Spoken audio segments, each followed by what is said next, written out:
Today, we are diving into one of the most incredible stories in American history.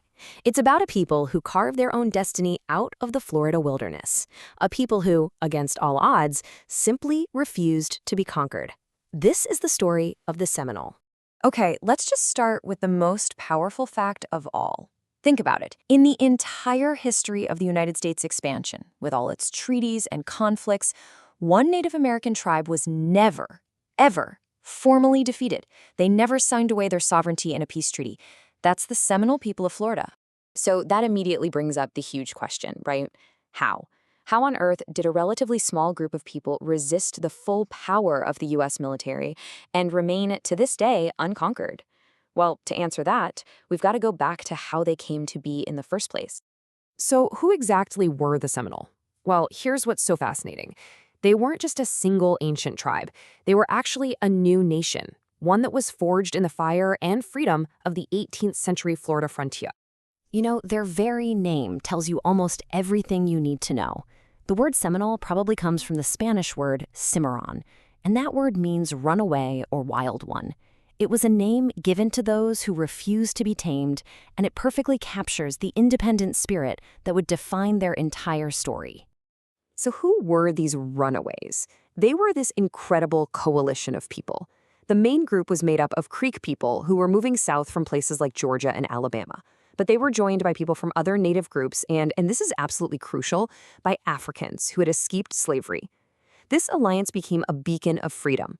But for the slave-owning states to the north, it was seen as a major threat, which, as you can imagine, really fueled the conflict that was about to come. And their home? It was the wild, untamed Florida wilderness.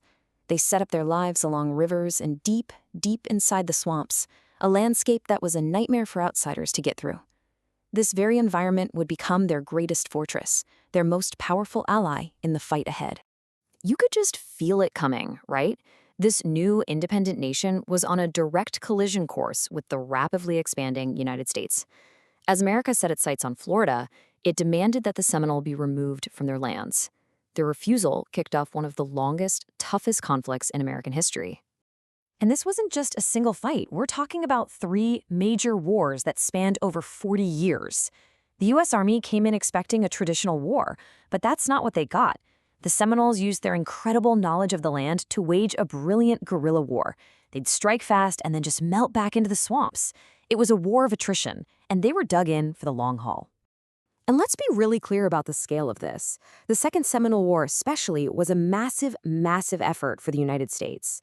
It cost millions upon millions of dollars and thousands of lives. It became the longest and most expensive war the U.S. ever fought against a native nation. And still, they couldn't achieve their main goal of removing everyone. Of course, out of a struggle like this, legends are born. Leaders like Osceola became these enduring symbols of indigenous resistance. His defiance and his genius strategy were a huge inspiration for his people and a constant source of frustration for the American military. He really was the living embodiment of that unconquerable Seminole spirit. So, back to that big question, how did they do it? The secret wasn't just in their fighting ability, it was in their entire way of life, which was perfectly in sync with their environment. You could say their culture was their ultimate survival guide. I mean, just look at how they lived. Their homes were called chickees, these open-sided huts with thatched roofs. They were perfect for the hot, sticky climate and could be built super quickly. They were masters of the waterways, using canoes to zip through swamps where soldiers just couldn't follow. They weren't just getting by, they were thriving in an ecosystem that the U.S. Army considered a total death trap. And this link between their culture and their survival is so important. Everything from their unique, colorful patchwork clothing to their deep spiritual connection with nature wasn't just for looks.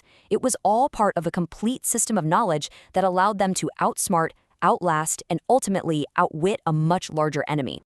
But here's the thing, the story doesn't stop in the 1800s. The descendants of those few hundred who held out in the Everglades didn't just survive, they built a future. Let's take a look at how that incredible legacy is alive and well today. So that legacy of resistance is very much alive. Today, there are 2 federally recognized sovereign nations in Florida, the Seminole tribe of Florida and the Miccosukee tribe of Indians of Florida. These are the direct descendants of those warriors who refused to surrender. And what they've done is they've channeled that same spirit of independence into modern-day success. They're huge economic players in Florida, especially in areas like tourism and gaming, all while working so hard to preserve the language, the traditions, and the culture that got them through it all. And this brings us right back to the beginning, to our central question. How did they remain unconquered? The answer is as simple as it is powerful.